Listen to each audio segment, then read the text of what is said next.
here at our permaculture reforestation project in central Portugal, and I want to give an update about 38 trees we have been asked to plant by Irrigation for the Shirvani family as a Christmas present to offset their carbon. We went out and sourced trees from nurseries. Some trees we grew in our nursery. We went and transplanted trees from other locations that weren't wanted in exchange for some donations. We planted all the trees. We installed irrigation pipes. We actually had a digger to dig out all the holes as well, which made things a lot easier. We had to move water. We had to make compost. We had to move the compost, bring mulch in, and then we also had to fence off the trees to protect them from our livestock. Our sheep will come in here and cut all the grass for us and keep this place fire safe.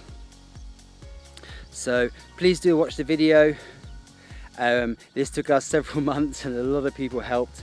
Big thank you to everyone that helped, and thank you to Iraj and the Shirvani family for your carbon offsetting donation. Please enjoy the video.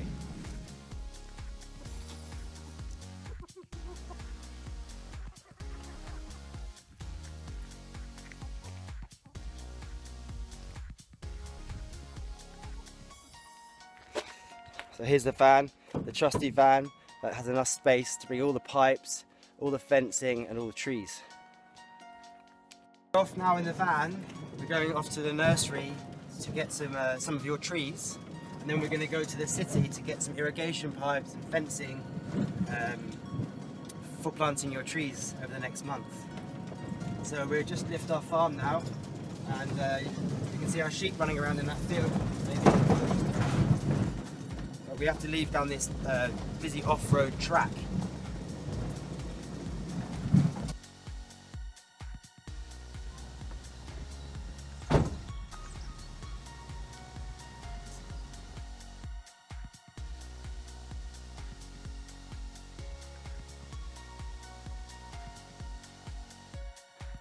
So I got home finally after a good day with Joel, and we got all the trees, we got the irrigation pipes, we got fencing. It was a long, exhausting day. And the fan is chock-a-block full. But look at these amazing trees. So we're going to get these out, look after them for a few days until we have to plant them.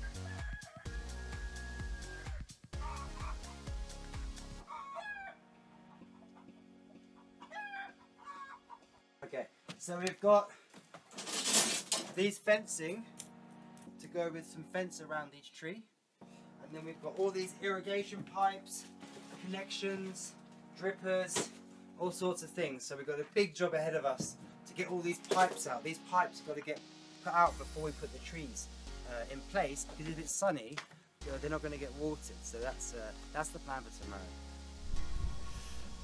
Hi guys, so this morning we've got a really fun day. We're going to have all the holes dug for the trees in the new plantations we're doing here for the Shirvani forest. So the digger's arrived. She started digging a hole for a big olive tree. I've got Joel here to help me as well, and we're collecting sticks so we can mark out where the holes are, so Natalie can just go and dig them quickly. So we're going to collect these sticks and mark all the trees out.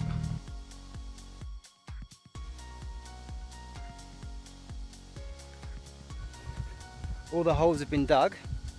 It looks like a giant mole has been through the field.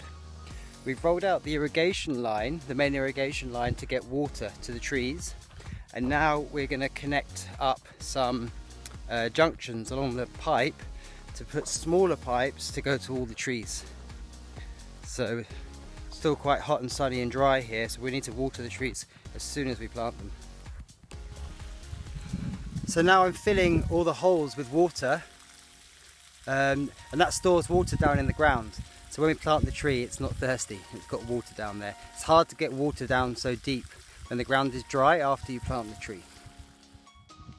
We've got a big day planting today. So we're in my nursery, and we're going to select some trees, and we've got some that we bought and some friends come to help us. So we're going to get the trees ready, and then we'll get everything else we need. So we got our prep done. We got some compost from the worm compost, which is a strong fertilizer full of life. We got our chicken compost ready to put into the holes, and we've got sheep manure aged to go around the trees after we plant them. So these are the first trees, all the potted trees which we're planting today, and we've got some help, thanks guys, to come and plant these. So we're going to chuck these in the van with the tools and go over to the field. Okay, alright guys, thanks for coming this morning. The plan is to try and plant these trees that are in the pots, and what we need to do is I'll choose which tree goes in which pot based on my design. We're planting here the magnolia. Because it's so big and tall, we have to put these two posts. This magnolia is evergreen, so we've got it where the wind is coming from, and it has a lot of flowers in spring which helps attract bees, which is good for the almond plantation that we have near here. Here we are planting tree lucerne. It's a nitrogen fixing fast growing tree, and this will help bring nitrogen to the magnolia and the olives next to it. So it's like an organic natural fertilizer. Here we're planting by the other magnolia another tree lucerne. If you don't put nitrogen fixing trees, you have to put fertilizer. So that's why we plant these. So now we're planting this willow. So this willow is going in between two of the more permanent trees, and this is just to fill up the space in the forest. One day we can remove this for building, or we can just pollard it down. That's where you cut it lower down so it doesn't grow so tall, but to keep it in the forest. And you can also use all the leaves off the branches you cut off to feed the animals. So I'm going to plant this alder. This one's also a nitrogen fixing, but it's a big tree that likes this wet area, and it's a very good nitrogen fixer. This is the main nitrogen fixer of this plantation, as well as the tree lucerne, which Joel is planting over there. And these will help all the other trees grow in the future. Right now we put in nitrogen from the compost, but that will get eaten up by the trees, and then we'll be getting the nitrogen from the nitrogen fixing trees. Any natural forest has to have nitrogen fixing trees and other trees that bring up minerals that support the other trees. We call these nurse trees. So Henry's now planting this weeping willow. We have two weeping willows in the forest, and they are different types. He's digging away nice and deep because the willow can be planted by cutting. So that means we can plant it much deeper because roots will grow off the stem. And this one is a Mediterranean cypress. This is great because it's a really good in the windbreak, not just because it's evergreen and resistant to wind, but it's one of the most fire resistant trees. And when the fire comes, it comes from when the wind is. So what we want to do is stop the fire with trees, or at least not continue to spread the fire. So this is going in the windbreak along with the tree lucerne, the olive and the magnolia.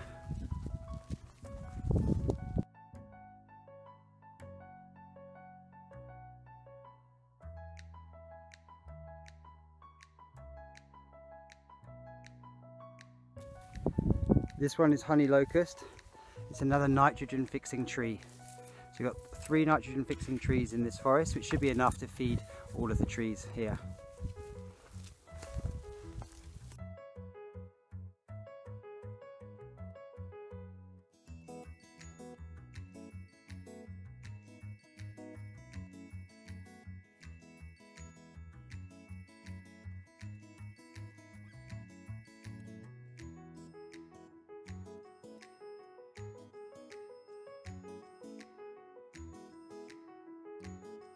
Now we're planting the Persian lilac.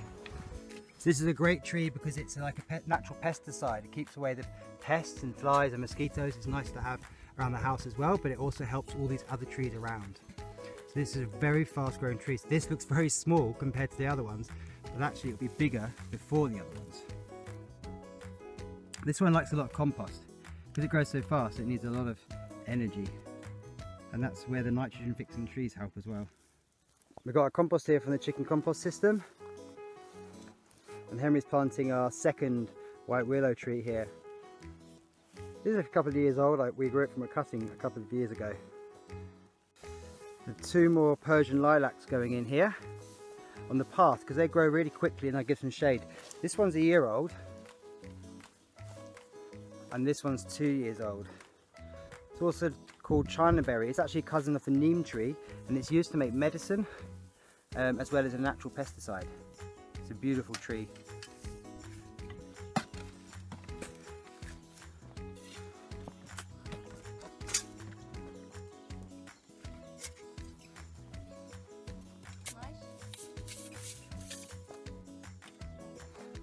So the last tree of the field is this mulberry for today. And also over here, Henry's doing his second weeping willow of the day. This is a different one. This one has a straight leaf. The other one has a curvy leaf. It's always nice to have as much diversity as possible. So if you're having the same type of tree, I like to put different varieties of it. So this is in a nice wet spot, and it's the first tree you see in the field. It's an absolutely beautiful tree. This mulberry is nearly planted. It's a very fast growing tree. So we've got it here in the path, and it'll give it lots of lovely berries. We can make jams and things later. It's going to give shade. Probably all the birds will come and eat the berries, but that's nice for them to attract birds here. But anyway, we're really excited that we've got in all the potted plants, potted trees, like this beautiful big magnolia. So we now have to wait for winter to set in and for trees to go into dormancy, because we can't transplant the bare-rooted trees that we're buying until they go dormant, and that happens when the leaves fall off the trees. So hopefully in a couple of weeks that will happen before it gets too cold to do the work. But I don't mind. I'll still do the work if it's freezing. We've got these big holes here for olive trees. We're waiting for the digger to dig these olive trees out so we can transport them here.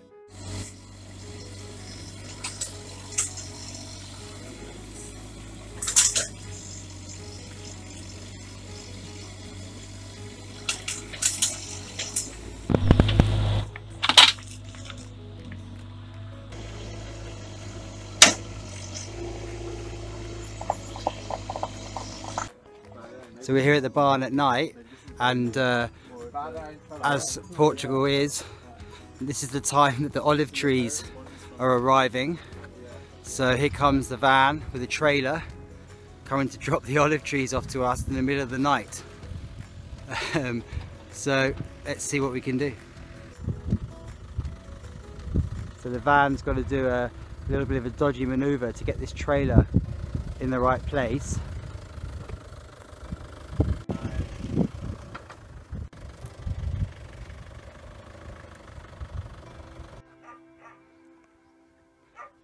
So I'm up in the morning, and my first chance to see the tree.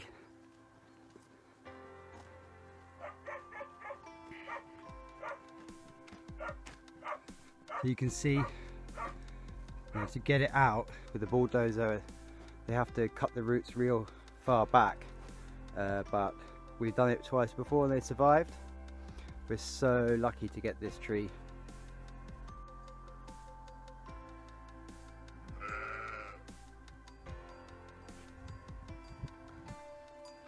Okay guys, come on, let's go. You're in the other field today. Come on. So we've got our team going to plant the olive tree. It's our nice cordwood barn made with natural materials. So we're all off to plant the tree.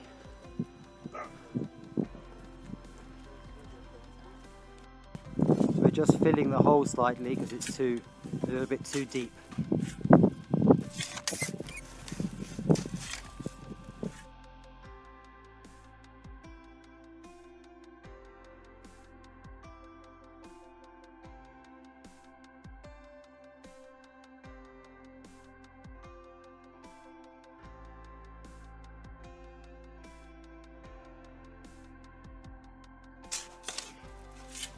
So we've got the tree in the right position, and now we are loading it up with soil.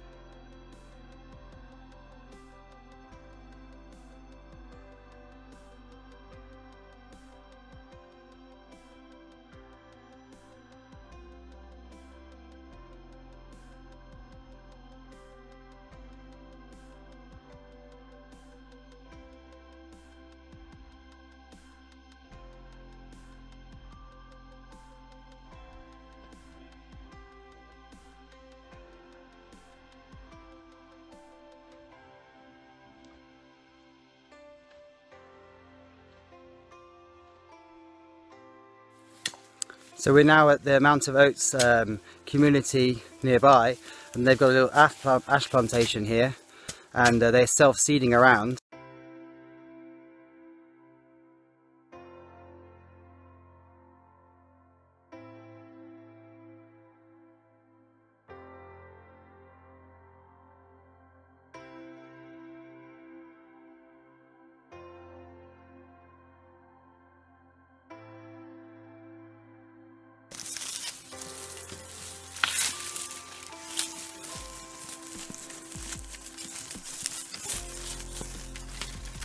Next day now, and we've got all the trees in the back of the van, 50 trees, and we've got a nice team of people come to help.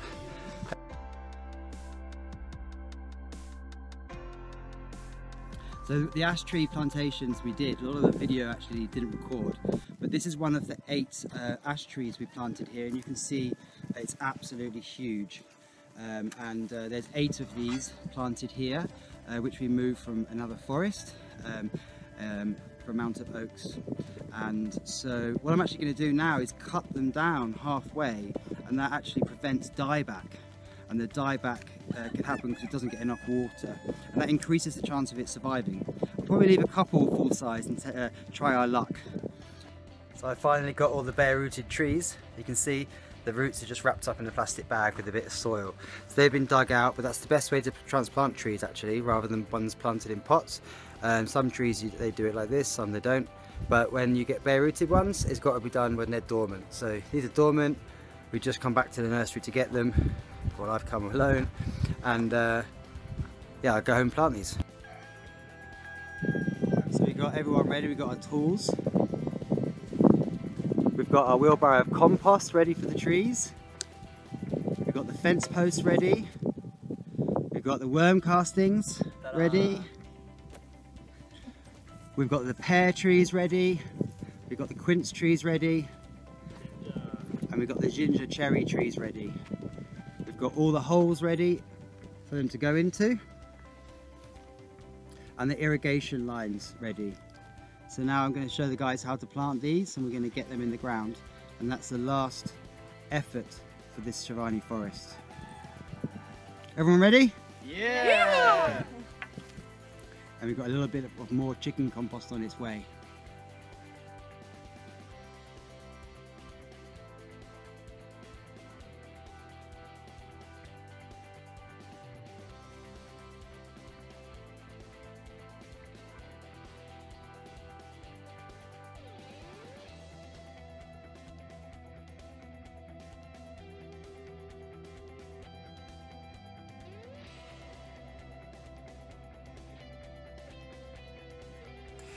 So now I'm in the Shirvani forest again, working today with some help from some interns here, and what we're doing is putting the fencing around all the trees that are quite small, just to protect them from the sheep.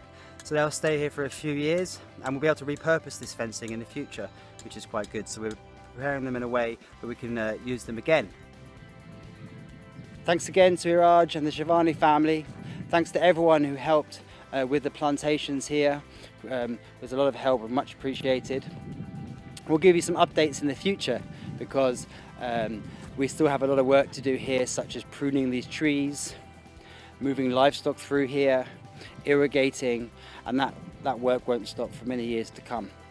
So thank you very much, and please do help share this video, so perhaps we can get some more donations to expand our reforestation project up to that hill there. We have another 10 hectares to reforest. So thank you very much, and have a wonderful Christmas.